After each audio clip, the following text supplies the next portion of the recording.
welcome to Comics Covered for the week of December 12th.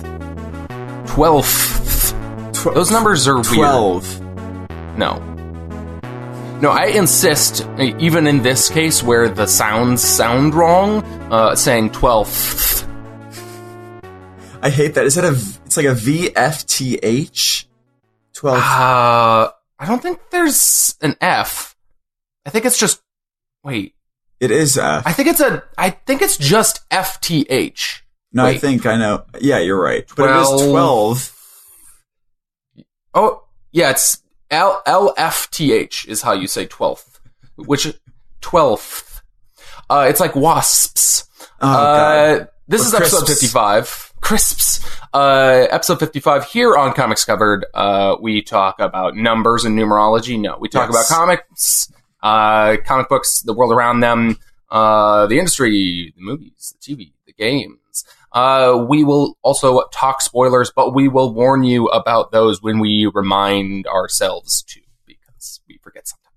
Yes. But just so you know, up front, we're going to talk specifics about some of the books that we read. Mm-hmm. I'm Doug, even though the script says Jack.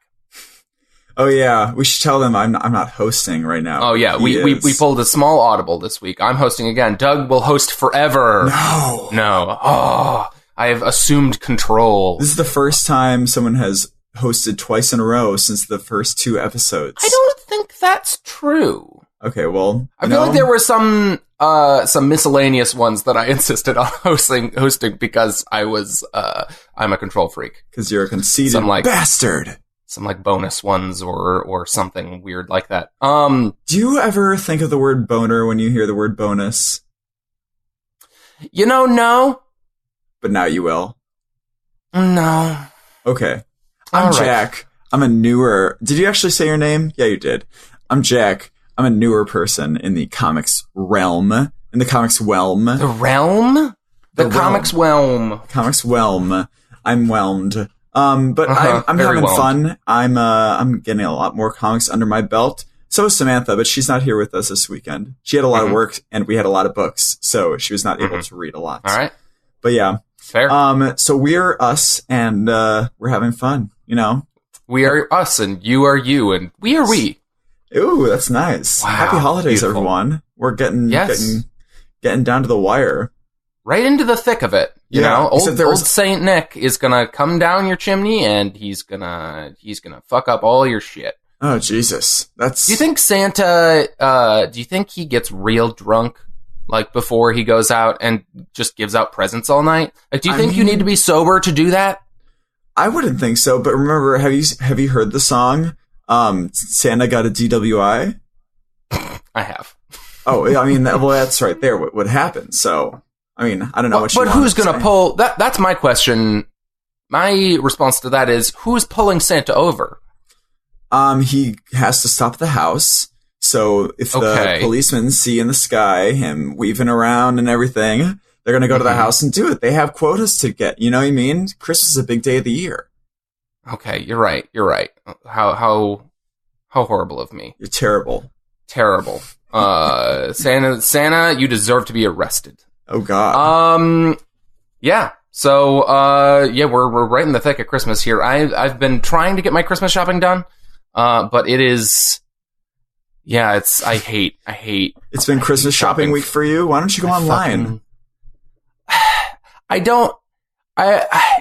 find it harder to think of gift ideas online because they're just literally everything at all times. Like, you go on Amazon, it's just like, I don't know.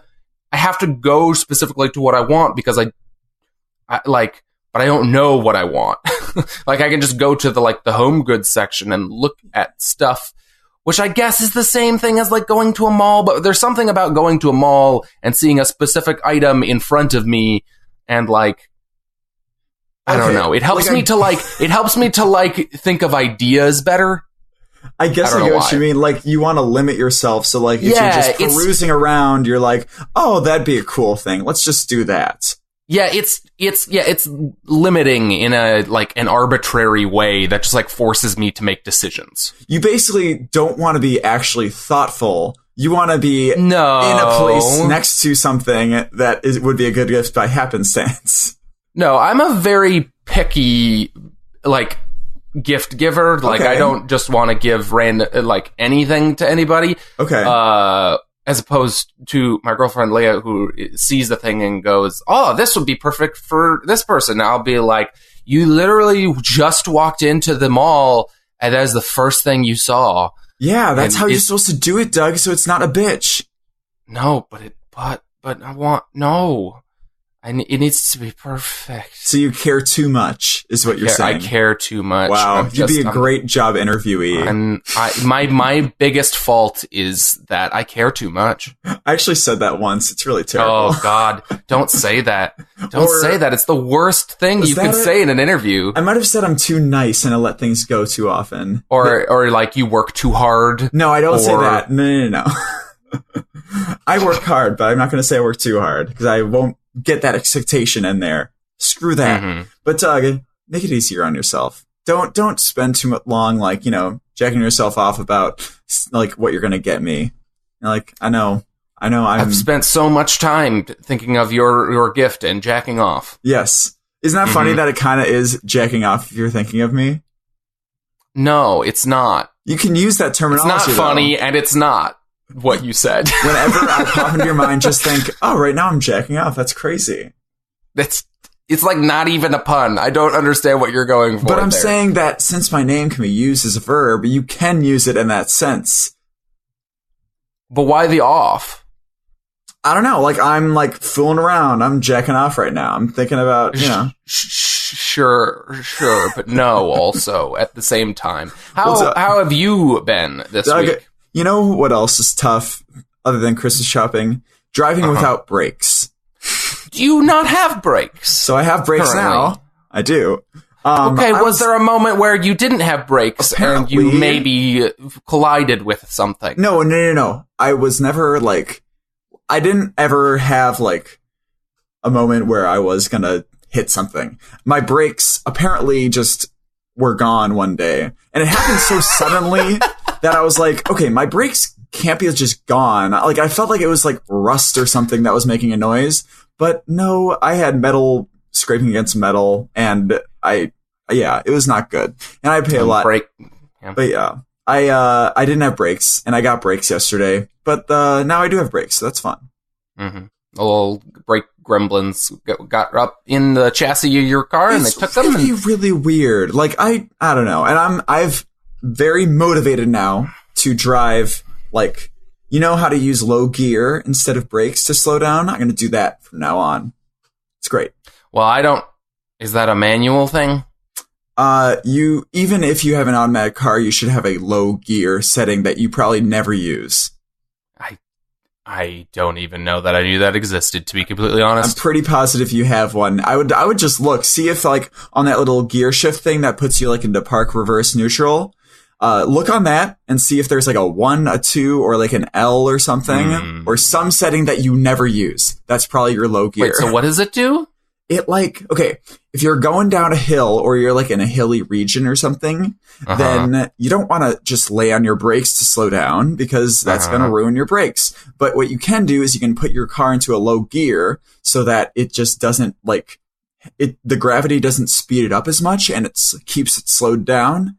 Huh. Do you know how gears work? Explain how gears work. Okay. So you've ridden a bike before? Yes. Yes. You've ridden a bike with gears, yes? Yes. You know how when you're in a lower gear, you have to spend less energy to go slower? I get that. Yeah. It's the same exact idea applied to cars, but you know what I mean? Mm-hmm. Sure. So yeah, there's your lesson. Now we can also say, other than, talking about gears and cars on this show, we talk about comics. And numerology. All right. If that's all you've got, you didn't die. So I didn't die. Not this time. Success. I could have. Who knows? I might be talking from the grave. I don't know that. Are you a ghost? Would I tell you if I was a ghost? Are you a witch? Do you really think that if I became a ghost that I would ever tell you? I would more likely want to drive you insane. You know what I mean? Would you just show up at my house as a ghost? No. Just haunt things? I keep doing these shows, and then after like a week, you'd see like the downloads going down, and then you'd listen to one of the tapes back, and you'd realize that it's only you talking. Oh no. And I was dead the whole time. And then I also became Johnny Depp. Yeah, this is literally where my brain went. I was gonna say, and you were Johnny Depp the whole time. Yeah, I was Johnny Depp the whole time. You were weird, whispery Johnny Depp the whole time. We should really tell people what that means. So we make fun of. I think we've made fun of it on here before. We've made that joke before on here. Johnny Depp just kind of shows up at the end of this movie, Fantastic Beasts, and I said Beats. Fantastic Beats and where to find them. I want to know, does that mean musical beats? Yeah, I think is this a hip hop movie, or does it mean like Beats the vegetable? Oh, that's Fantastic Beats and where to find them. It could be like a marry of the two. You know, it could be like I don't know, this weird amalgam of beats, but beats. You know? Yeah, this is like the California Raisins, but they're beats. Oh, I like that. That's good. The California Raisins would be a good name for a band. We are getting on a tangent. I'm going to stop. Anyways, very quickly, I just wanted to explain. Yes, go ahead. we already spoiled it, but spoiler warning for that movie. If you care, it's been a number of years, so I feel like if you haven't seen it, you don't care. Yeah. But there's a twist ending at the end of Fantastic Beasts and Where to Find Them, the first one, where a famous actor, Colin Farrell, who has been a character in the whole movie, who has had character development and everything, was secretly different character, Johnny Depp, the whole time, who has not been established or introduced in the movie in any ways. He's just Johnny Depp, you know? He's just Johnny Depp. Problematic actor, Johnny Depp. So anyways, it's terrible. I actually haven't seen that movie, Fantastic Beasts. It's so funny that it's one of the most unintentionally funny endings to a movie I've ever seen. Like, there's actually, like, Colin Farrell, like, develops as a character. Yeah. He's one of the main characters in the movie. He's like an antagonist who's also a good guy because he's like an Auror or whatever. He's like a lawful antagonist, right? Yeah. Like he's trying to hunt down the same dude that they are, but to arrest him, you know? And yeah, like he's a fucking character. Why would they it's so strange. Like, thinking in the story, why would Grindelwald like change at all? Like, is he making other people think he's changing? So like, I don't know. I mean, to be fair, it wasn't his plan to be caught at the end of the movie, right? No, it wasn't his plan to be caught, but like, I don't know. It's very dumb. Why were they both famous Hollywood actors? Why is it a surprising twist that Colin Farrell is now Johnny Depp? Anyways. It's crazy. I don't know. I'm pretty sure I talked at length when this movie first came out on the show. Or did that movie did not come out while we were doing this show. Well, I've definitely ranted about the movie at some point on the show. But anyways, let's get on from this. Let's talk about news. Yeah. So, Spider-Man Into the Spider-Verse. Oh my god. Came out this week. I have not had a chance to see it. I assume, Jack, you haven't either. I've not. I'm seeing it this week, though. I really want to. I am determined to see it this weekend. People are, like, raving about it. Like, saying it's the best Spider-Man movie, saying it's the best animated movie of the year. Like, holy shit. How does this movie exist even? You know what I mean? We've talked about this already, but like, it's just insane. Yeah, it's crazy. Update from last week, because we talked about the Rotten Tomatoes score. It was like early reviews had come in, and they were at either 100 or 99% for a while there. It's at 97 with 6 rotten reviews right now. So it's still holding crazy strong. The audience score is a 95, which is still, also insane. So it must just be so much fun, goddamn fun. You know what I mean? Yeah. Like, those movies are usually the ones that are like, no one can deny that this is just a fun, great movie. You know what I mean? Yeah. And also just like, it looks like one of the most gorgeous animated movies I've maybe ever seen. Yeah, seriously. It's incredible looking. So, yeah, I'm very excited about that. We don't really have anything to say other than it's out. Yeah. But we're really excited to see it. Definitely. So, yeah. Quick note. Well, more of a makeup note than a quick note here. Okay, do you talk about base or like eyeliner or what? Yeah, I want to talk about your brushing technique. At my work, I learned that we have undertones, and that's how people do makeup. Like, if you have an olive undertone or a fair undertone, my guess is yours would be like vampire undertone. Yeah, probably. Ghost undertone. Ghosts. This should have probably come up on the show last week, but I for some reason, I completely blanked on this, and I just wanted to shout this out because we never talk about video games. Games talk, yeah, that's right. We never get games talk on here.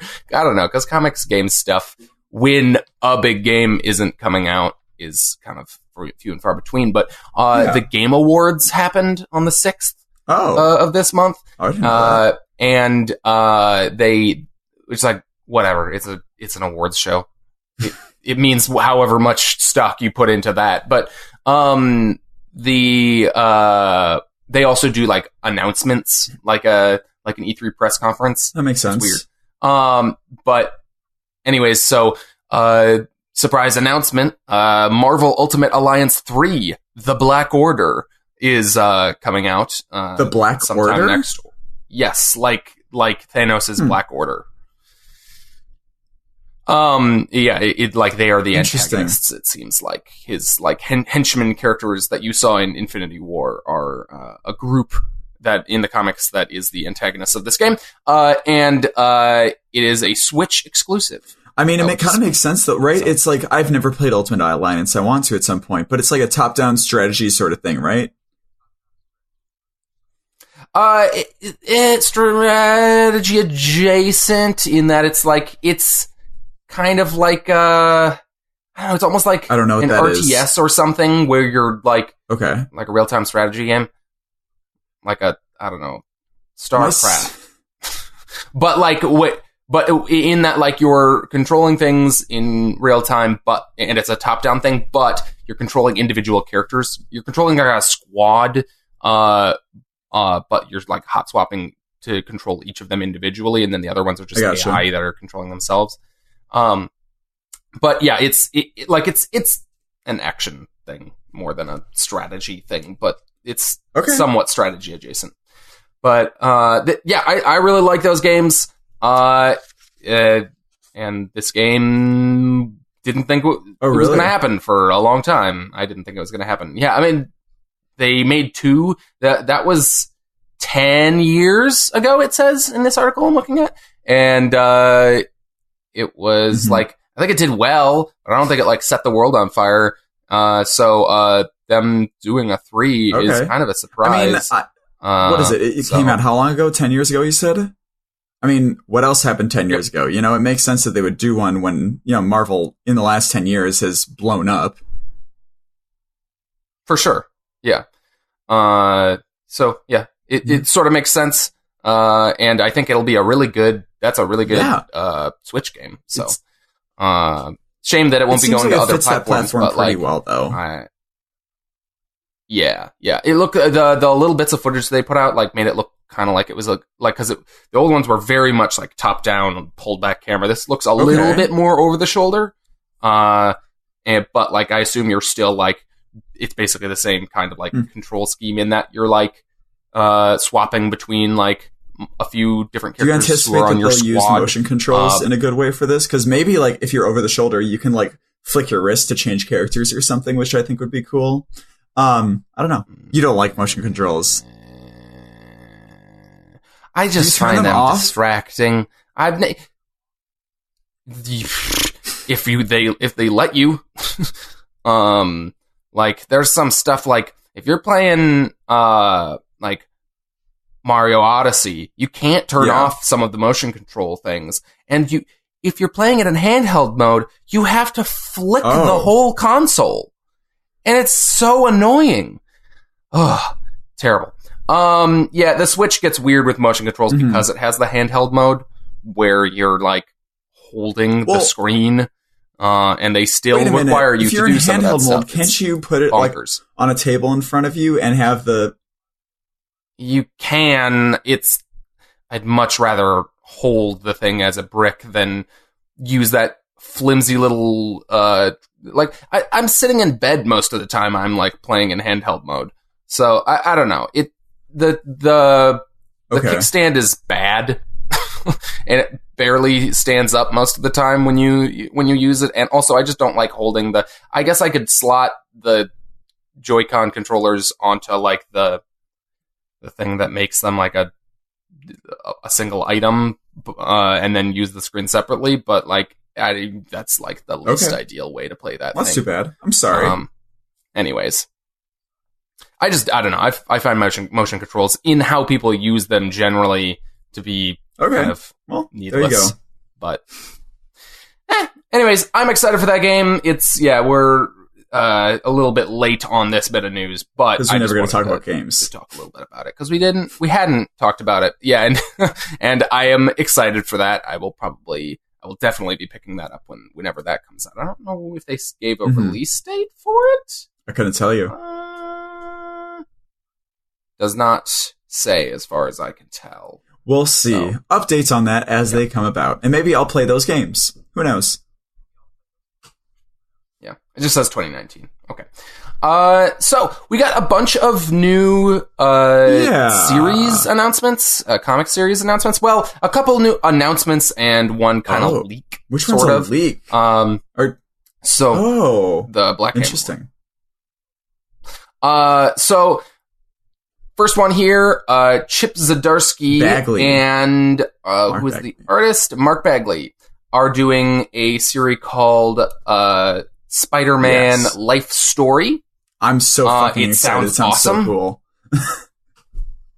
It sounds really cool. So basically the concept is Spider-Man debuts in 1966, and we start the story there, but then he ages in real time over the course of 6 issues through the Doesn't different everyone age in real time, or is it just him?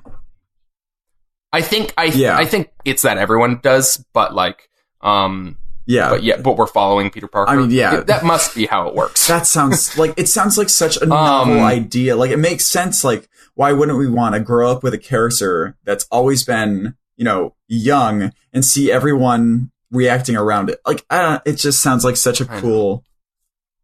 It's something that I've always really wished that...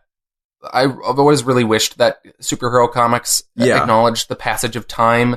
And they do kind of, sort of, but it's always in this weird cyclical way of like, kid characters will age up, and like, old characters who have been out of use for a long time will get aged up to be old people, but like, it's not like people are continuously aging, and like, you end up with all sorts of weird scenarios. Like, all the people on like Jeff Johns' JSA are like various ages. Like, some people are really old, and some people are middle-aged, and some people are just young, even though they all are characters who debuted in the 40s.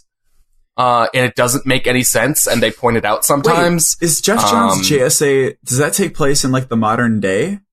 Oh. Yes, it does. Yeah, it's basically the concept is it's like the old team members, like, reform the team, but they, like, invite a bunch of legacy versions of characters and new characters onto the team, so it's this kind of like bridging of the generations thing. It's really cool. So yeah, this series, this life story series sounds really cool. It's something that I've always been super curious about, like, applied to a superhero universe. So I think Chip Zdarsky can definitely.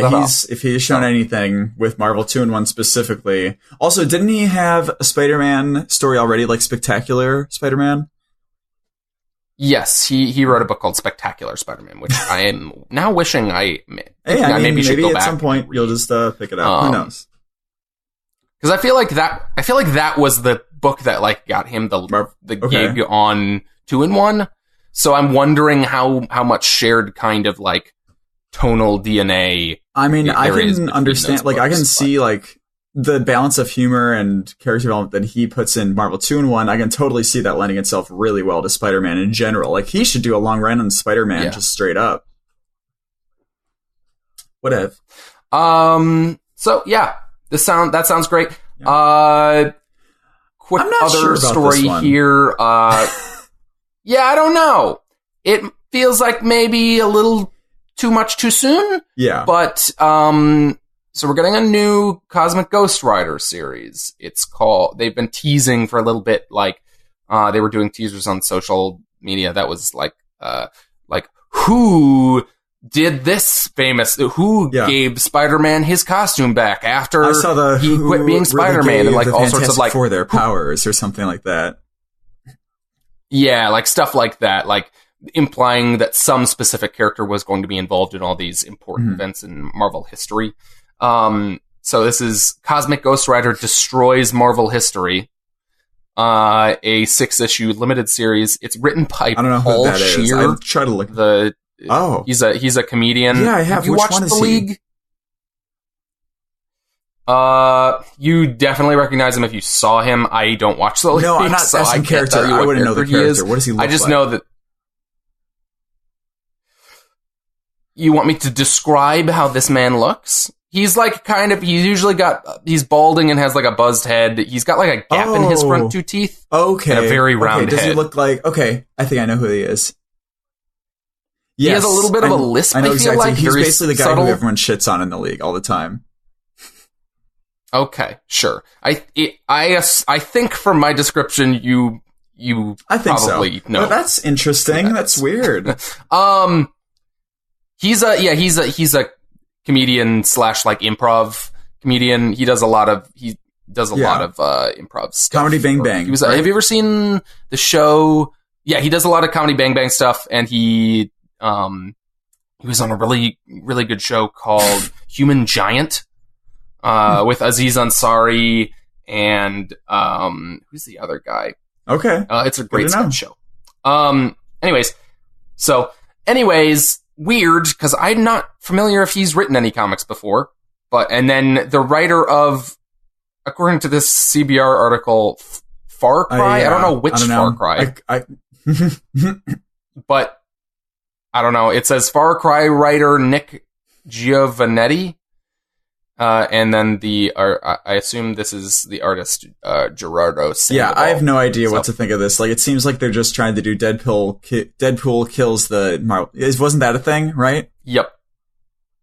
It sounds like this is just like a play off of that, and they're just trying to do it with their cool new character. Like, I don't know. Like, it just feels like it's a little. Let's step back on this character. We love the character because he's been involved in some great series, and he has had so much development throughout his own series, and it's been amazing writing and everything from Donny Cates. This feels like we're just taking this really cool character and putting him in this awesome, he's gonna do all this cool stuff. Like, I don't know. Does that make sense?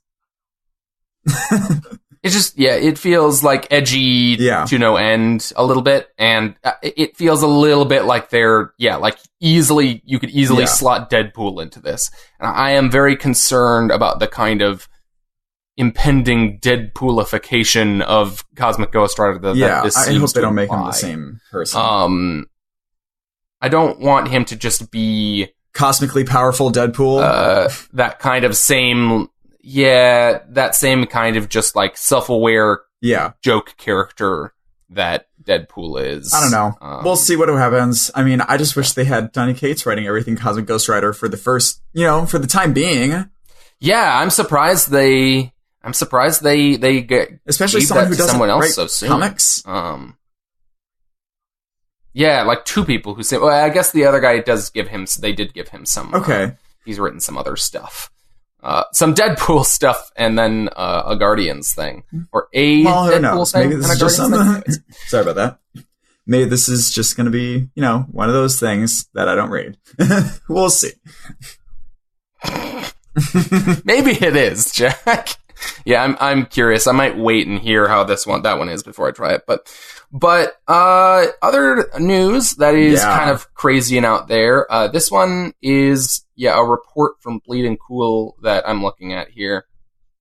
So this is a report that Jeff Lemire's Black Hammer universe is going to have some sort of crossover, which is with nuts. The DC universe. I don't know why DC would even agree to that. That is nuts.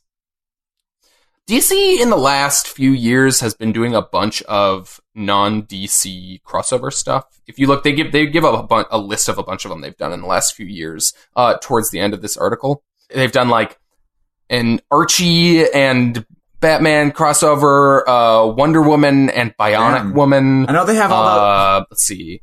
Justice League Power Rangers was a big one, and Planet of the Apes Green Lantern. I know they have those Hanna-Barbera things. Is that kind of from the same sort of like idea from them? Yeah, I mean, it's the same kind of spirit, I guess. Those ones are one-shots, and these, I think, are all like miniseries that they do. But they get other properties, and they do like a crossover with characters or with they've.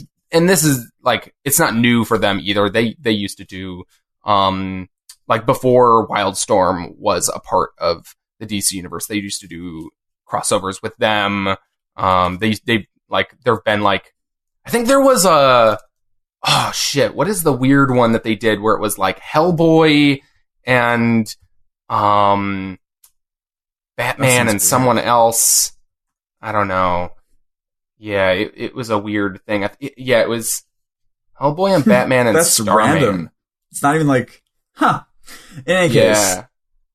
Like Starman, because, they all kind of have a little bit of overlap. Well, I guess Starman, Golden Age Starman fits in with Hellboy, and then they were just like, we gotta get a big character on this. Throw Batman in there. Anyways, so there... Sounds like this is a thing. And then that's I also found that Jeff Lemire is stopping a lot of his non-creator owned stuff. So maybe he's focusing on like, maybe this is part of that. Maybe he's like, hey, I don't really want to do any stuff for you guys anymore, DC. But hey, do you want to do this cool thing? Yeah, I think maybe some sort of like he's trying to like smooth over his relationship with them or something. I don't know. Who knows? Yeah, but yeah, so basically he's ending the Terrifics at number 14, and then he has an upcoming Batman project, or was it Batman? I think it's a Black just Label, a Black Label project. It's just we don't know anything yet. Just Black Label. Anyways, he has a DC Black Label project coming up that he's still going to do, but it sounds like he's not going to be doing any new projects at DC, or any more like work for hire books. It sounds like he's saying. Well, so. You said that he's not as good at those anyways. Like, he's better when he's on his full, like, self, right? Like, he's definitely written some stuff that I've really liked at, I like the Terrifics. I'm sad that it's going now. And, his Moon Knight and Animal Man runs are both really good. They're both excellent. But he has also written a lot of stuff that I have not connected with at the big two. So I found, his indie stuff to generally be at least a better bet. But very cool. Yeah. Interesting. Yeah. Probably a good move for him. But. Hey, Doug. Mm-hmm. So I wanted to also ask because I put a news story on here that you removed about Joel McHale being cast as a Golden Age Starman in Stargirl, the DC Universe streaming service show. Mm-hmm. Tell me, why'd you remove it, you bastard? So basically, the answer to that is it's not. I feel like that story was on there because it sounded maybe different than what it actually is, or at least I think it's less newsworthy because of what it actually is. What is it actually? Or at least less interesting to me. Okay. But, he's not actually playing a comics version of Starman. He's playing a character named Sylvester Pemberton, who is the Star Spangled Boy.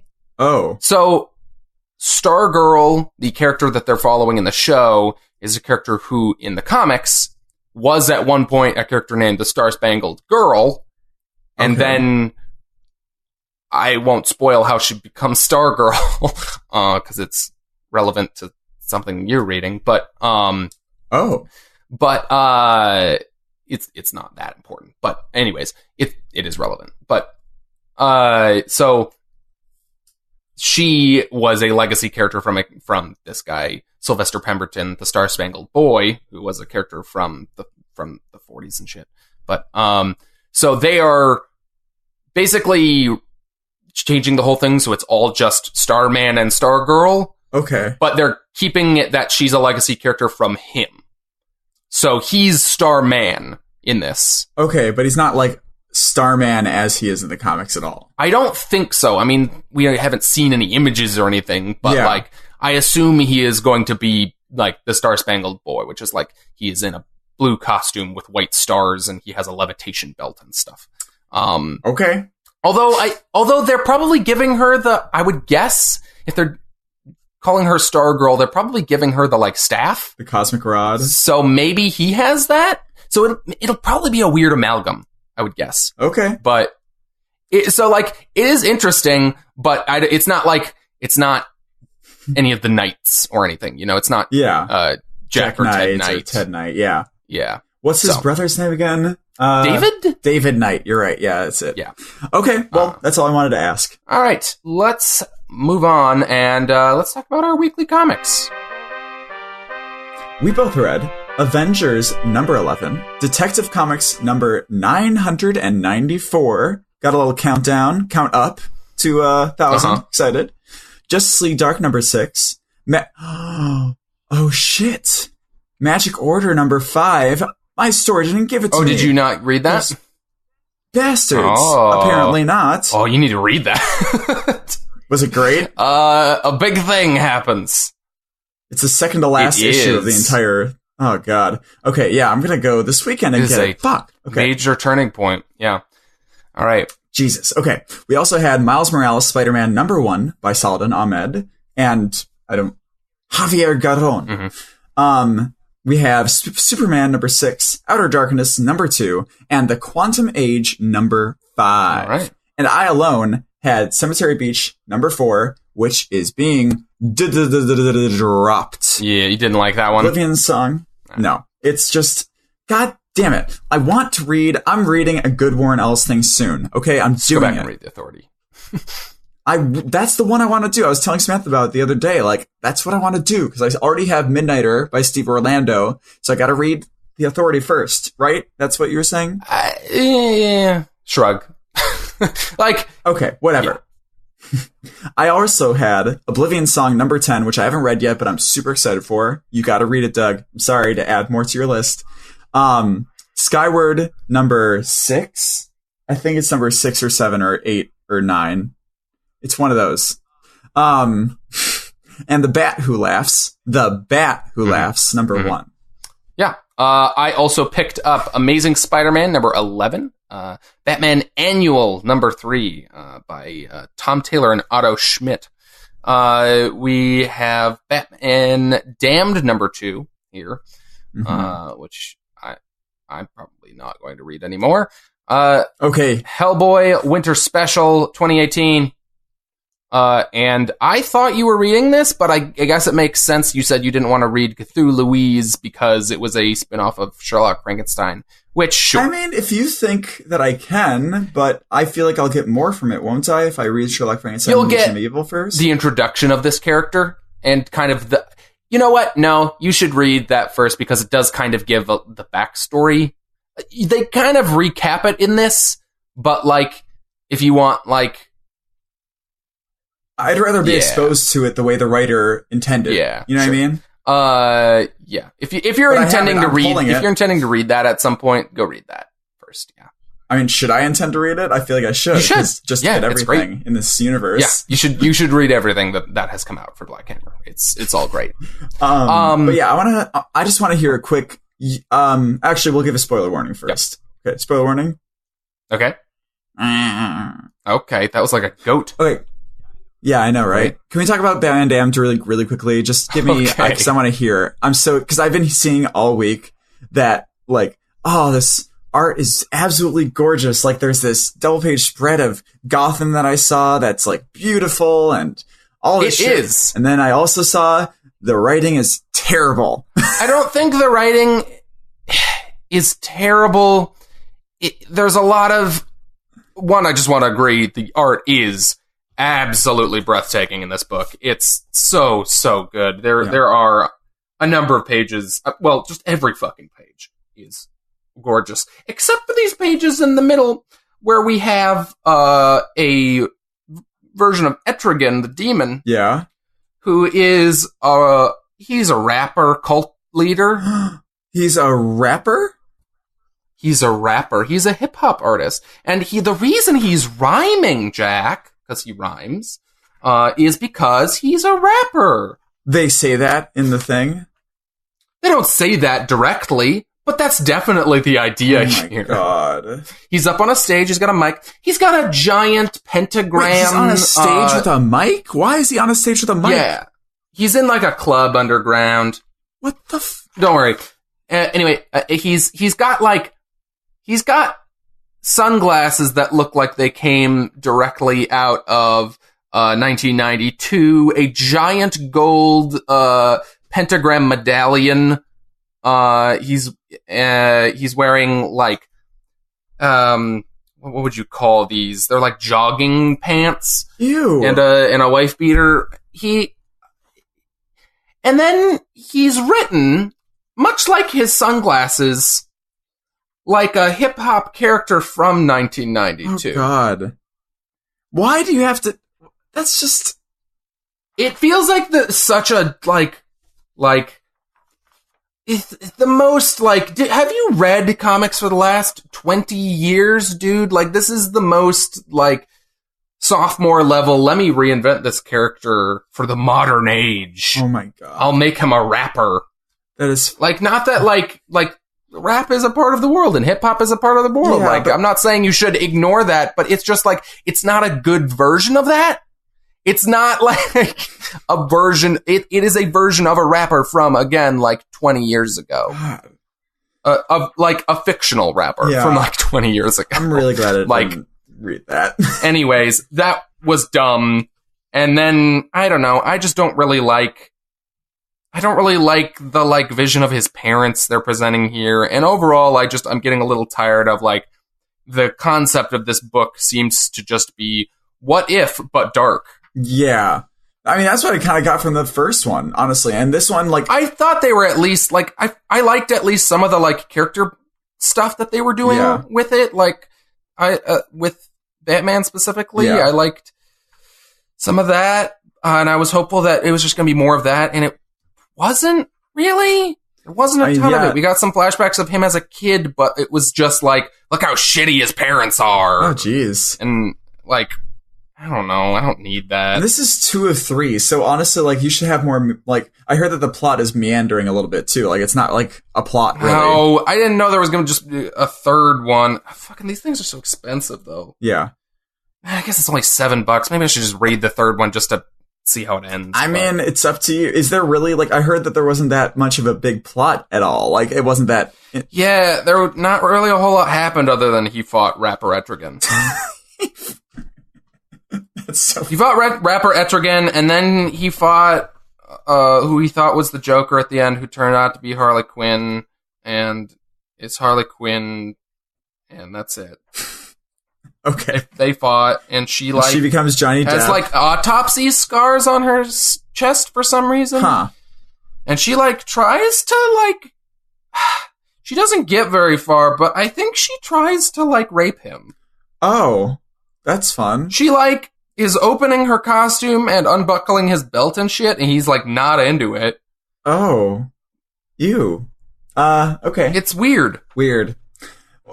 Okay. Yeah, I'm glad I didn't buy it.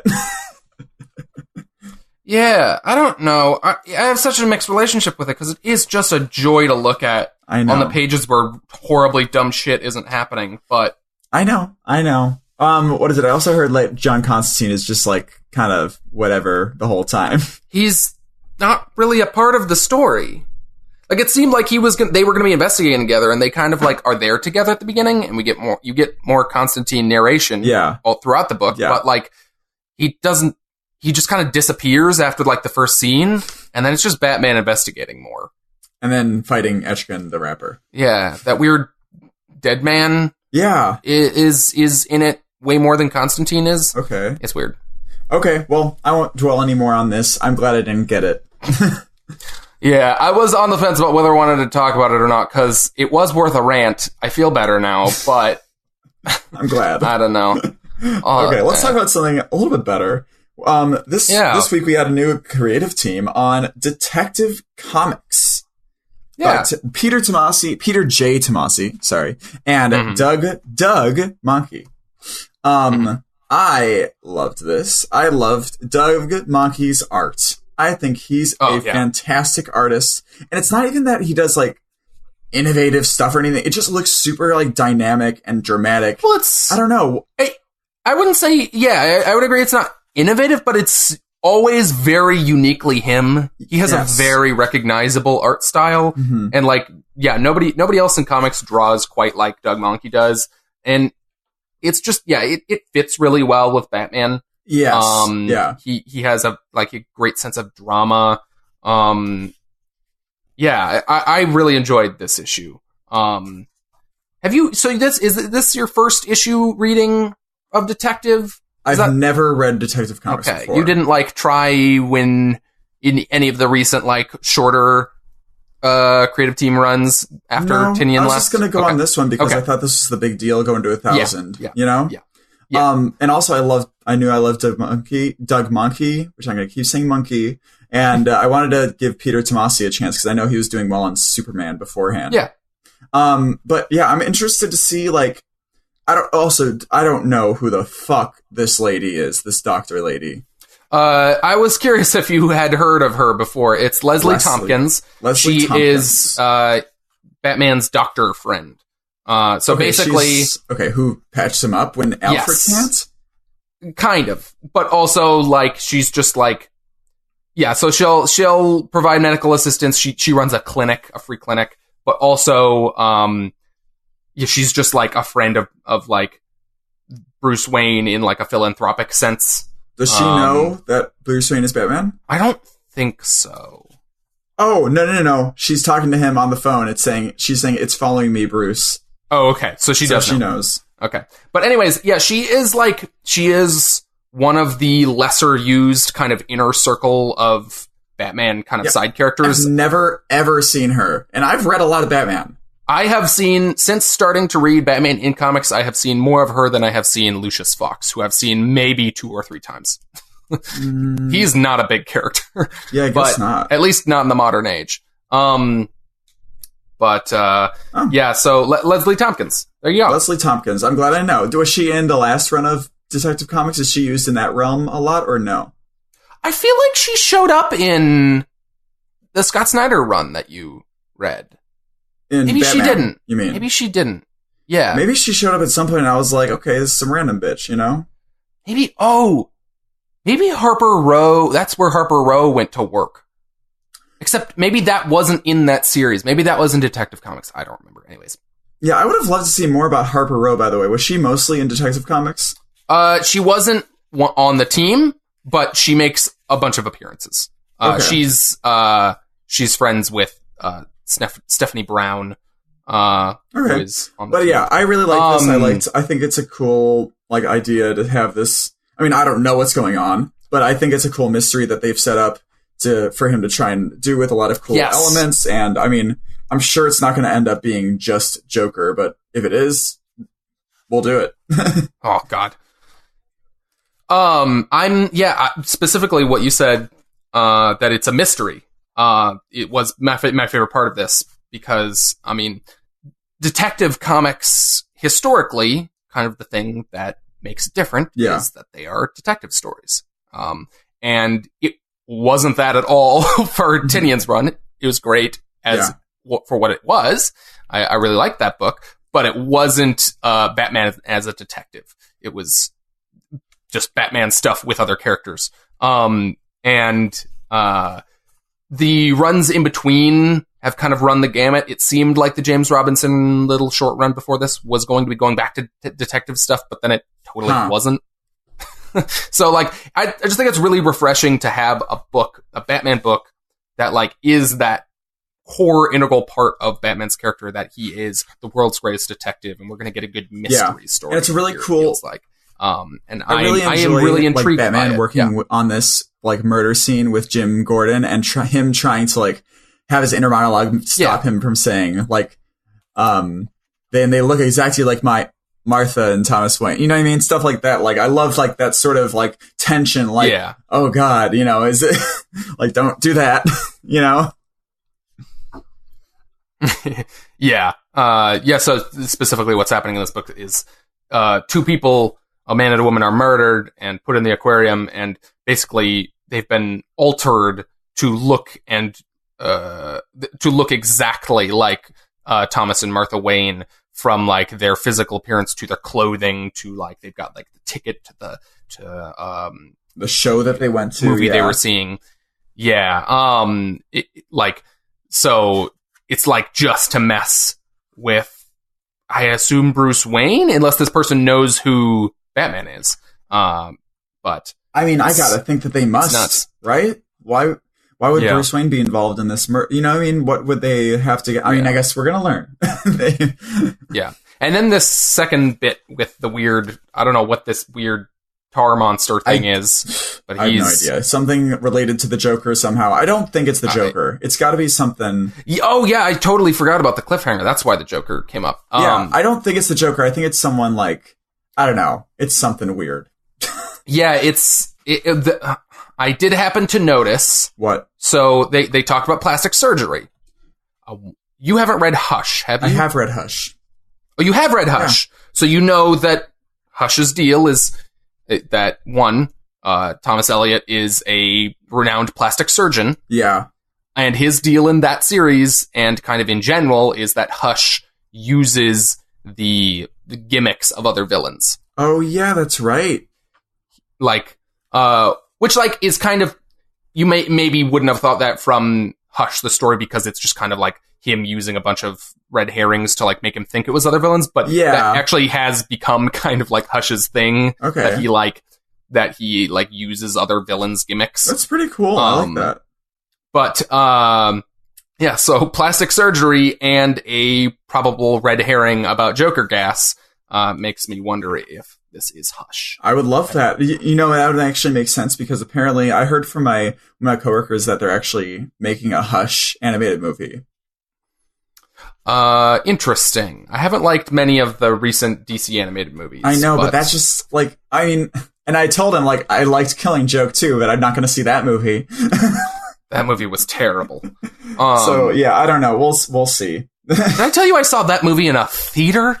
I don't know if you told me that, but that's weird. Why would you? It was weird. It was like one of those, like, special, like, it was like a one-time showing or whatever. Fathom Events or something like that. Yeah, one of those. I think it was. Okay. Fucking pile of trash. So, but yeah, I'm excited. Love this art. I'm a big fan of, like, how it's colored too. Does Doug, because I feel like Doug Monkey has similar colors all the time too, but I don't think he's coloring this. No, it's David Barron. David Barron. I don't recall if he's like his normal colorist or not. I'm not sure. I don't know. I just feel like they always look like they have the same, like, sort of style. Do you know what I mean, at least? Yeah, I can definitely see what you're talking about.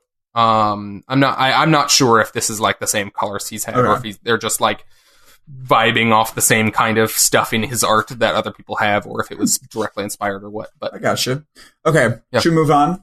Yeah. To our new other number one. I guess, okay, Detective Families isn't a number one, but it is, kind of. It's the first of a new run. But we got Spider-Man, Miles Morales, Spider-Man. Which, if you didn't know it was a number one, here, we put this number one quite big on this cover. And it's Legacy 241. Yeah.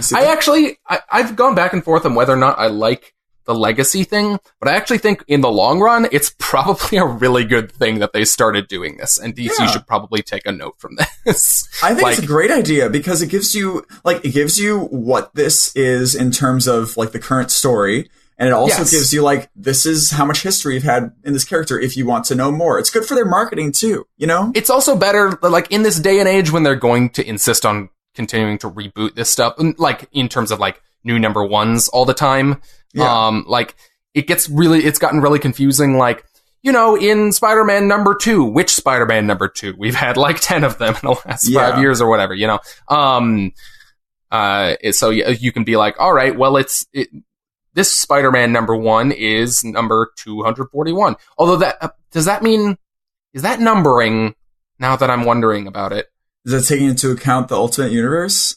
Because it's Miles Morales. Yeah. So is this numbering based on his Ultimate Spider-Man stuff? I mean, I would assume so. That's a lot for if it's just... Like, it's also probably factoring in because he's had a Miles Morales or a Spider-Man book post Secret Wars. I'm sure it's taking into account everything that Miles Morales has been in. Huh, nuts. Anyways, so this is, new creative team. Not new creative team, it's a new book. Lots of setup in this, but yes. I enjoy all the differences that are here as opposed to like, the other regular Spider-Man. And I don't know. I think there are a lot of elements here that they had to set up here that I'm sure are just going to be like, okay, I'm dealing with this person. I'm going to talk to them. And so now we kind of know, but we had this kind of a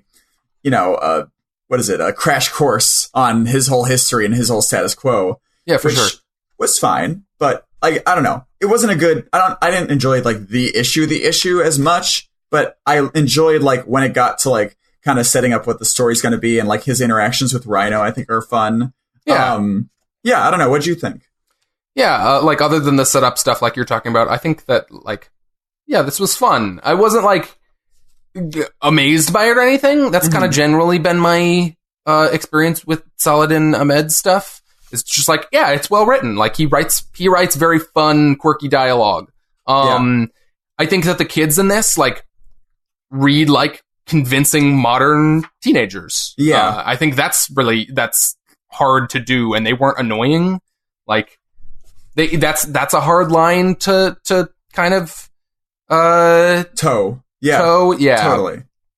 But yeah. I mean, I'm going to try again and see like how it is like as we are trying to get through into the series and everything like that. So we'll see. But I honestly like there are still also 2 other Spider-Man books. Because you have one, Amazing Spider-Man, and then Tom Taylor has his coming out, which I want to try. And like, I really want to try it because especially since, cause I don't know if we'll talk about it or not, but the Batman Annual this week was excellent.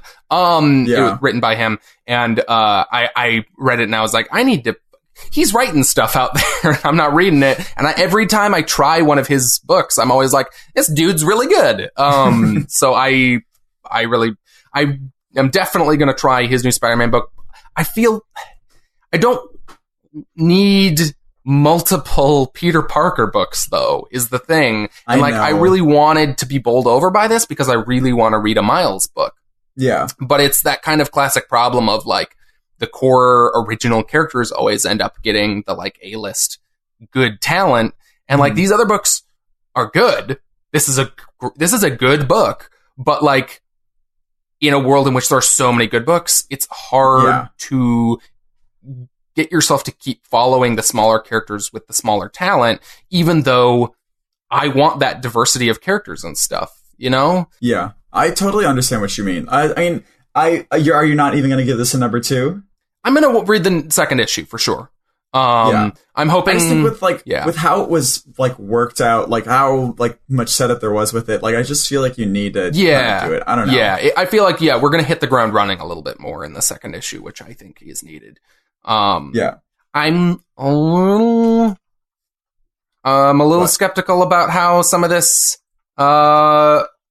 illegal immigration stuff is going to be handled. I hope it's not too heavy-handed. Yeah, I was getting a little bit of that impression in this first issue. Just that it was just like a little much. Not that I don't want them to address that. Like it's just like it seemed a little on the nose. But also something about, like, I don't know, them abducting children and stuff, like, relevant, but, like, it's a difficult subject to tackle when you're doing it in this big over-the-top superhero-y way, Yes, exactly. Like, it seems like it should, I think that's a good way to boil it down, for sure. It doesn't, like, jive well with the tone. Yeah, if you don't do it right, it can feel like you're making light of it, and you don't want that. But, but anyways, I think Saladin Ahmed, like, is a thoughtful writer in that kind of regard, so I'm hopeful he can pull it off, but, I'm curious about the next issue.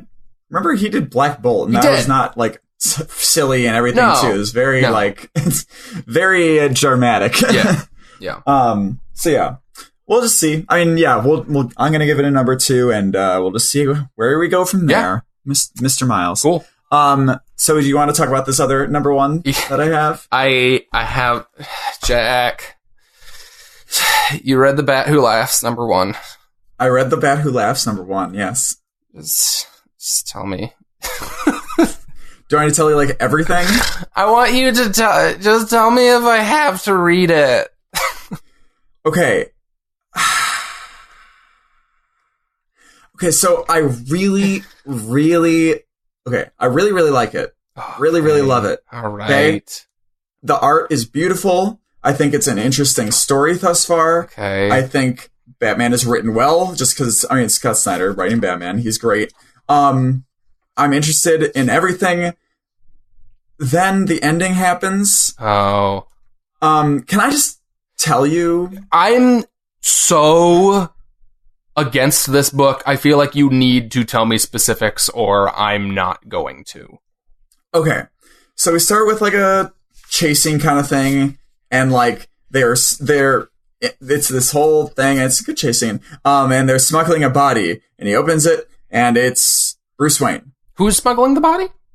Some bad guys. Okay. Okay. In like a giant house going down the freeway. It's actually kind of cool. All right.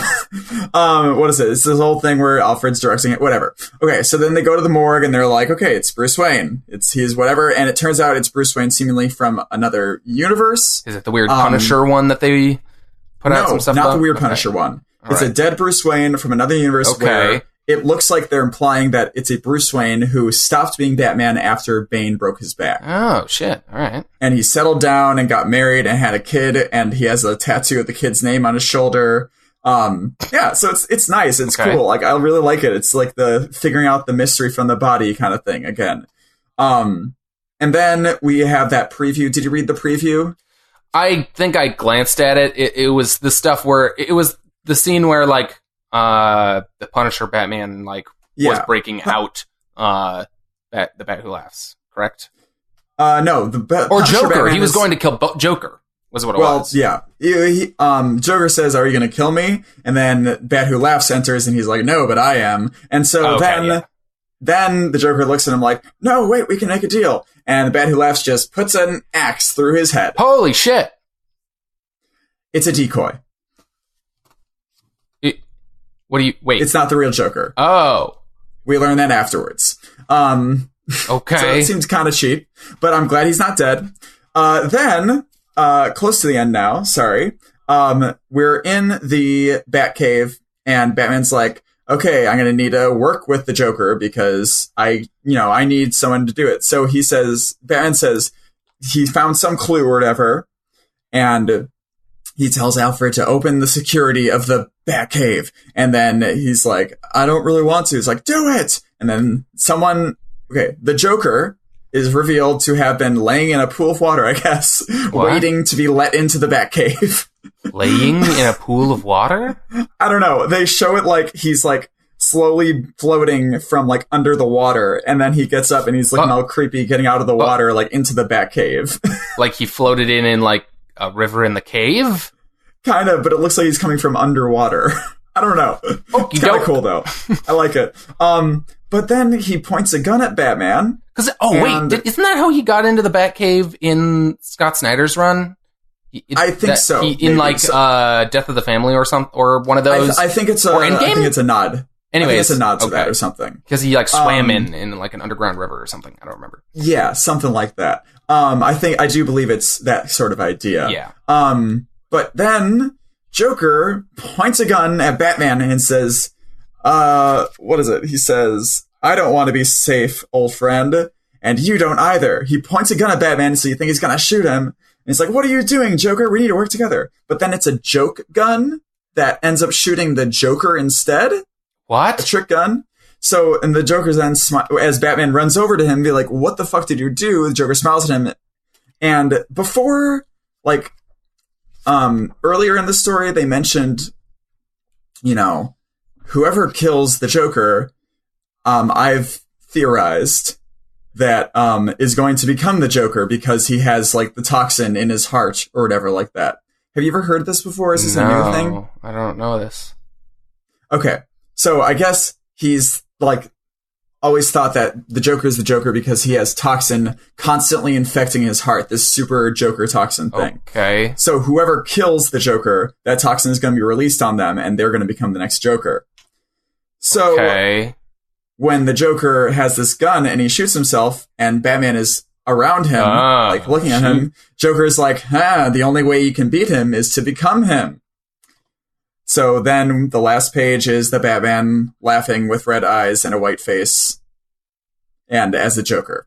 So I really like it. I don't think I do it justice. I really like it. Okay. I don't like that ending though, because I feel like the ending is going into a place where I don't necessarily want it to see it go. I don't know. It was really well done, and how the story progressed. Like, I mean, it's well written. It's Scott Snyder, but I don't know. Like, first of all, I think this Joker that came into the cave is still a decoy, which annoys me because I don't like all these decoys of Jokers making me think that Joker's in this story, but not actually in the story. That feels cheap. It feels really cheap, but I want Joker to be against the Bat Who Laughs. I don't necessarily even want Batman in this story. I want the Joker in this story. I didn't know Batman was even in this book. Exactly. Like, no, but he's going to be in this. I guess, like, I don't know. I guess I'm gonna read another. Now you're making me even more conflicted. I know. Because you're like, I'm sorry. You were really like trying, kind of selling me on some of this, and then also sounds like there's parts of it that are also very frustrating.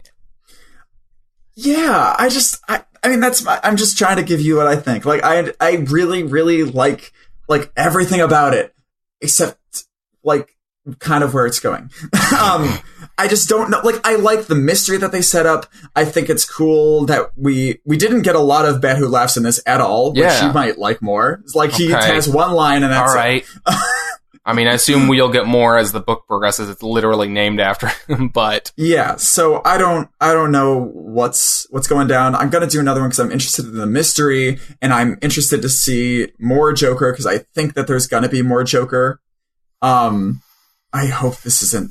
I doubt they would kill the Joker. No, right? They're not gonna do that. No. And if they're gonna kill the Joker, it's gonna be in some dramatic moment with the Bat Who Laughs. You know what I mean? Ugh. I know. I don't understand. I feel like this is some sort of, I feel like I'm crazy. Like everyone else loves this character and I'm over here just like, what the oh my God, you should have seen, I went to like at San Diego Comic-Con this year, there were more Bat Who Laughs cosplays than any other character. Thank you for correcting yourself, by the way. Ugh. Anyways, I feel like 30 years from now, there's still gonna be, like, if comics have survived, they're still gonna be putting out Batman comics, and fucking the Bat Who Laughs is still, is it Bat or is it Batman? Now I'm second guessing myself. It's the Batman Who Laughs. I think it should be the Bat Who Laughs. The Batman Who Laughs. Now, you've poisoned my brain on that one. Good. I'm glad. The Batman Who Laughs is still gonna fucking be around in a big part of this universe, and you know what'd be the worst? They're not going to do this, but Doug, you know what'd be like hell and a nightmare? Mm-hmm. They're going to replace the Joker with the Bat. I mean, that's the fucking like stupidity of the whole thing. It's just, I just don't understand the difference. And I get it. You explained last week. It's like this like chaos versus this very specific goal-oriented character. But like also like, I don't know. He's just kind of the Joker. I know what you mean. Like in terms of like vibe, in terms of like how the character like operates in a scene. Mm-hmm. Like, I don't know, man. I mean, I'm going to get another issue because it's also only a 6-issue miniseries. It's not like I'm committing to that much, but if they're all going to be $5, then I'm kind of worried. I don't know. I love the art. I think it's a really well done mystery at the heart of it. I just don't. Yeah. I like weird. It. I like most of it. I love most of it. It's great. But interesting. All right. Well, I have simmer in you. I have not made up my mind either way after that. I was expecting you to just be bowled over by it and just tell me to read it, but now I'm conflicted still. It sounds to me like you're hoping that you can like it, that you'll like it. Well, I don't know. Well, because I want a good book, but like everything about this book makes me feel like I'll hate it. But except for the part where it's Scott Snyder and fucking Jock. I know. I don't think you'll hate it. I think if you're this conflicted, I think you should just get the number one. I know I just described it to you and all, but I know I just described it to you and all, but honestly, like I appreciate a lot of how it's written. Yeah. And I know that didn't come across with how I explained it. All right. You want to talk about Superman? Yeah, I want to talk about Superman. All right. Superman is really, like, I was not as impressed with this book at the beginning. Yeah. You know? I think it's really hitting a stride, and it really makes me excited. Like, this issue kind of more specifically makes me excited more to learn more about Rogolzar for some reason. Yeah. I don't know why. Do you know why? It's how they've kind of like tied him into this idea of the legacy of Krypton. Like, about like, what is the future of Krypton, and like, who is going to decide the future of Krypton? Like, and like, what he represents in terms of like, just being a fucking dick.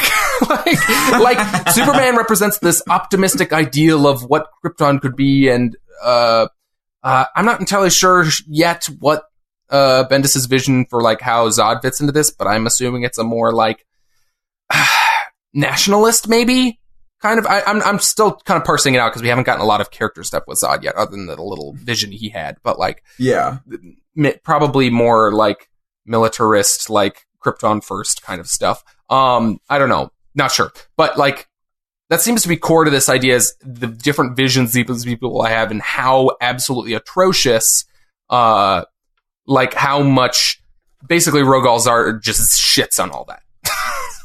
Like, hates everything to do with Krypton, is basically just the character who's just like, I am anti everything Krypton. And I think it does kind of make him interesting to put him in that kind of grouping with these other Kryptonian characters. Yeah, I could see that for sure. Like, it's just different. I don't know. I can't quite I just place think it like either, it's but just I'm this trying. first half of this book is, I think, like, I know, what is it? We were talking about the other day, like the other like 2 episodes or something ago, that people get mad at how many double page splashes are in this book. This issue probably said fuck you to them. But also it was like, it was double page splashes, but it's also a bunch of basically, it's not a ton of prose, but like, it's a lot of captions. It is, but, and also, so, like it lends itself to the whole idea of this. Like, he's talking about at the beginning, like, this is my super speed. I think on a, millisecond to millisecond basis. And it's really showing that by like, the way I think about it is, I'm looking at this double page splash. This is a moment in another comic book. This is a panel in another comic book. But because Superman thinks at this super speed, it's this long for him. You know what I mean? That's definitely the intent. It's so fucking cool. And with, what is it, Ivan Reis's art, it's just like fucking gorgeous page after page. I just love this shit. I think it's so cool, and I'm so into this action. And then when it like all stops and he's taken out of the thing, it just like is this wall that's like, oh shit, okay, we're actually talking about stuff now. Okay. You know what I mean? Yeah. I think it did a number of things for this book. Yeah, it totally gave you the impression that like, this is all the things Superman's thinking about in this exact tiny moment here, and it serves to both like make that feel like a moment in time among like very few moments in time at the very beginning of this issue, but also it makes it feel big and crazy and like epic in this very cool way. And then you leave, and it grinds to this very sharp halt, and it's conversational. And I fucking love the like resolution that he comes to. Well, it's also like weird, like it's unsatisfying in a way that I know we're going to follow up on. Yeah. But it's supposed to be like Superman's unsatisfied. You know what I mean? But he still is going to go off and like solve the problems that are here because they're telling, you know what I mean? I love how it's purposefully bucks the like climactic battle because it is the wrong move for him in this moment. It's wrong. Like he should be like those people are literally trapped in there. Yeah. And he needs to help people there.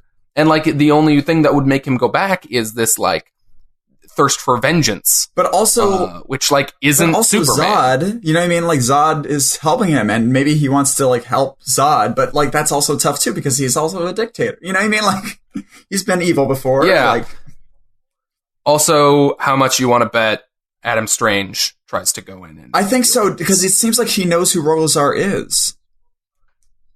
Or he knows more now that he knows Rogolzar is there. Yeah, maybe that's the implication here. I was thinking it was going to be like Adam Strange was going to go, like he was like, oh shit, well, Superman's needed here. I guess maybe I should do something about it. But I think maybe, yeah, it's more what you're saying that he knows something about Rogolzar and he has to tell Superman now. I mean, maybe he'll go in. I would love to have like a thing of Adam Strange going into the Phantom Zone to save Zod or like to do something with Rogolzar. That'd be pretty fucking cool. Yeah. But yeah. Also, I think part of what they're doing with Rogolzar here that is really interesting is I think this story is positioning Rogolzar's thing here as he is going to be the ruler of the Phantom Zone. I think that is really fucking cool.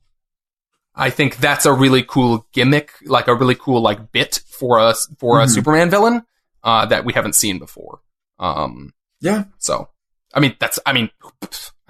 that could totally already be a thing. But as far as I know, like, that's not, but yeah, I'm super excited for this story, and it's you're about to go into the end, so yeah, we'll see how that works. Superboy returns. Superboy returns in a very Superboy Prime looking outfit. That's immediately what I thought. Yeah, he's like, it's very armory.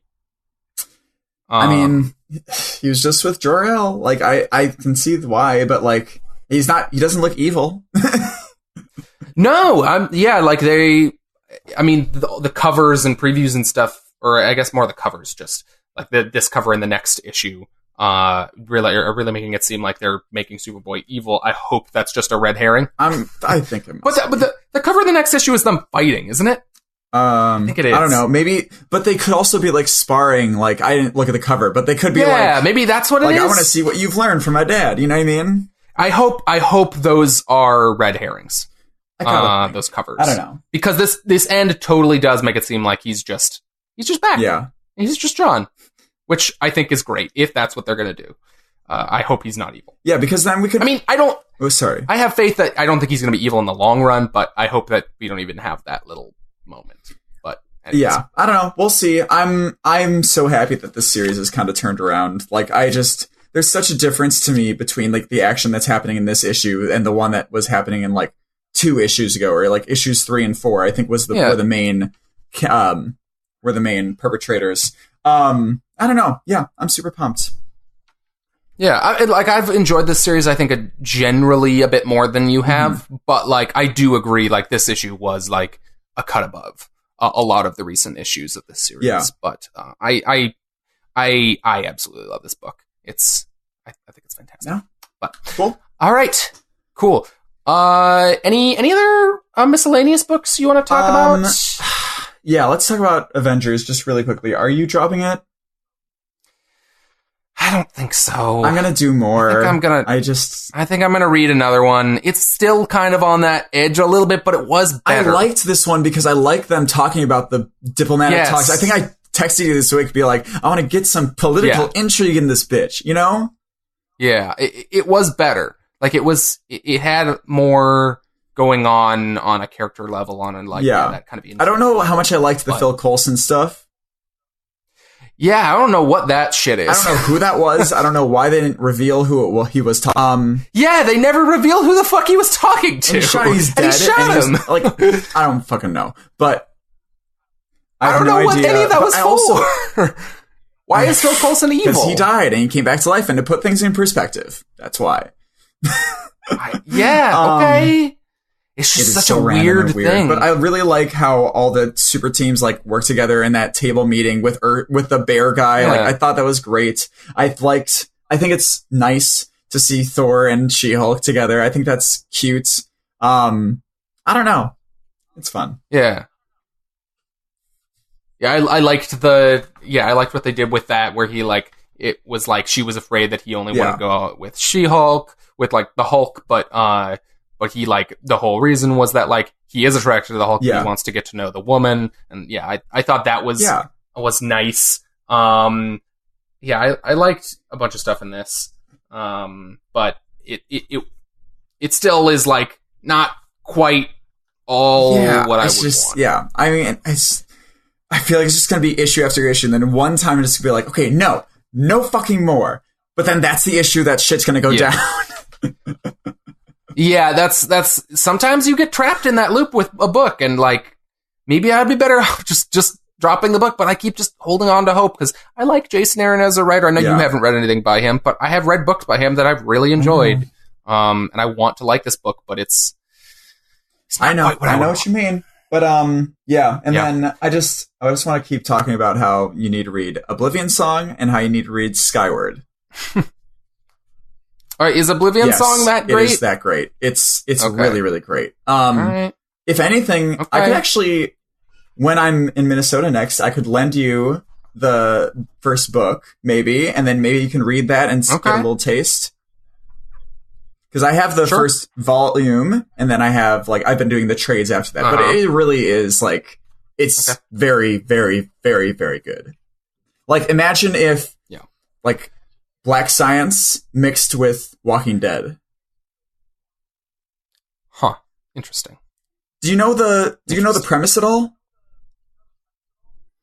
I know it's a post-apocalyptic thing. That's about all I got. So, basically, like, something goes wrong, and like, part of our Earth sort of overlaps with another murderous dimension with a bunch of creatures, and people get sucked into there, and that's about it. Yeah. Okay. It's great. It's great. But yeah, that's about all I need to tell you to do. I need to read Magic Order, so I'm excited for that. I'm gonna get that today or tomorrow. Yeah, shit. Yeah, that's nuts that you haven't. Sorry, you didn't read that. I don't have, like, a ton to say about it, but if you had read that, there's just a big thing happened. Yeah. Well, and spoilers. Next week we have a lot of really cool things. I'm really excited for Gideon Falls specifically because that book is amazing. Yeah. And it's very good. Ooh, Freedom Fighters #1 comes out. Okay. Mm-hmm. Yep. That is the Freedom Fighters. I think it's a mini-series. I thought it's not 12 issues. Is it? Yeah, maybe it's a whatever maxi series. It's a 12 issue mini. I'm excited to see how they do Justice League, like you have on here, and Marvel Knights is 4 of 6, I think, next week. Yeah. Interesting. Very cool. So, cool. Nice. I think that's about it for me. I know we wanted to I wanted to talk about Kill or Be Killed because I actually recently finished it, but I think we should talk about that next week because because we'll have Samantha here too, and she actually finished it. So yeah, that should be fun. Okay. Do you have anything else you want to say? Okay. I mean, if you wanted to talk briefly about it, like we're gearing up to do our end of the year episode, and I don't know. I just thought it'd be fun to do a little check in this week and next week on kind of. We don't have to talk specifically about our lists or anything. Release our nominations to the people. No, we're gonna do that on the show. Do you want to talk about the categories that we have at least? Well, we don't have them 100% set. Oh, I keep adding stuff. That's your and fault. removing stuff and amalgamating categories and stuff. But so we're trying to narrow down our what we're doing for our books of the year stuff / other best of 2018 comics stuff. I'm fine. I just keep remembering more books. I know. This year, I fucking I had a point last night where I had 10 books highlighted. I don't know if we're doing 10. That was what I had in my head. It sounds like we maybe want to do less or whatever. We're going to talk about the actual format at some point. But I was planning for 10, and I had 10 books highlighted for specifically for just like best overall. And then I remembered, oh fuck, Dr. Star happened this year, and I was like, shit. That made me end up like unhighlighting like 4 books, and now I'm staring at it. I can't make any decisions. It's tough. There's a lot of good books this year. Good year. Or no, but I think this year we should sort of emulate what Variety did last year with their best of the year, because nothing was good. Everything was shit. Fuck. Was that? No, that was that. I don't think that was Variety. What was that? No, that was Vice. Sorry, I got the V's mixed up. Yeah. Fuck it. Fuck that shit. Yeah. No, it was not a good year for comics. So here's a bunch of bullshit. Like, what was even the list? I don't know. We didn't read any of them. I had no idea. I remember they put out a list of stuff, but it was like prefaced with like, this was a bad year for comics. But this is all I could find. This is all, and it was like a bunch of like reprints of old shit and stuff. It's like, fuck you. I don't know, but there was a lot, and I think for us, like, we're gonna, include stuff that we read in the 2 months before that we were doing on this show, right? Like, you mean from 2017? Maybe not. I guess most everything that I started at least went into 2018 nonetheless. So, never mind. Like, we didn't do a formal, like, because we weren't doing it for the whole year, we didn't do, like, a formal, like, best of thing at the end of last year, but we shouted out some books, I feel like. No, you're right. Like, this is 2018, and 2018. And there's definitely enough. There's so much. I'm gonna need to, that's gonna be a whole process. I've been cataloging my books, actually, into this app that you told me about, that's called Collectors, with a Z. Are you using the scanner? I'm using the scanner on my phone. Is that nice? It's really nice. I need to get my account hooked up with an app version so I can scan stuff, because that seems like just an enormous time saver. Oh, it's really, it's not, it's like, I use both. Like, searching for the series is good because, like, if I have a bunch to put in, like right now I have to put a bunch in, then it's nice to like click all of them. Yeah, you can just check all of the numbers. Yeah, but if I'm doing it as I'm reading it, like I have been with my new books, then it's nice to like scan it and like have everything there and get everything set up and then just put it in. It's nice. Yeah. But so I've been doing that, and just seeing how much I've read is crazy. I'm almost done with both my like big boxes of stuff. So, I have too much, but I love it. Hey, bud, I'm looking at my closet right now, and let me tell you, you can get more. Yes, I know that. But okay. Well, I'm excited for the best of the year prep. It'll be great. Well, that'll be in a couple of weeks probably, and we'll probably both be in the same place for it. It'll be like at like end of the year. I realized this week I thought we were going to be missing out on like an episode of book talk that week. But I'm looking at the calendar, and you're going to be here for the weekend of like episode will probably be releasing on like the 30th. Yeah, and there's like no books that week. Oh, really? It's like their like Christmas skip week basically. Okay, well, look at that. That's fun. Yeah. So yeah, we'll just that episode will be it'll be best of 2018 episode overall. Yes. So. Yeah. Okay. Well, I think that's probably going to do it for this week. If you made it this far, thank you so much for listening. The absolute biggest thing you can do for us, if you like the show, is give us a review or star rating on iTunes. And if you enjoyed what you heard, let someone know about us with your mouth or with your mouse. We release episodes weekly on Sundays, so be sure to check back next week, or better yet, subscribe to the podcast feed and never have to think about it. And you can do that on iTunes, Stitcher, a million other apps. 1 million. Like Spotify. 1 million. That is not correct. Don't come at us. So whatever podcast app you prefer, we've got you covered. Yeah. In the meantime, before the next episode, you can find us on social media, Twitter and Facebook. On Twitter, that is @comicscovered, facebook.com/comicscovered. You can also find web archives of all our episodes at comicscovered.libsyn.com. That's LIBSYN. That is our podcast provider, Libsyn. And on our YouTube channel or Facebook, we've got video archives of our shows as well. So if you want to get a hold of us with a question or feedback, send us a message on social media is usually the best way. We've also got an email, comicscovered@gmail.com. And we'll get back to you. Thanks again for listening. I am Doug. I've been Samantha this whole time, and this has been Comics Covered. All right, you like my whisper evil Samantha interpretation? Do you have a glass eye? Does Samantha have a glass eye? Yeah. Didn't you know that? Oh, I hadn't noticed. Thanks for listening, guys. Thank you.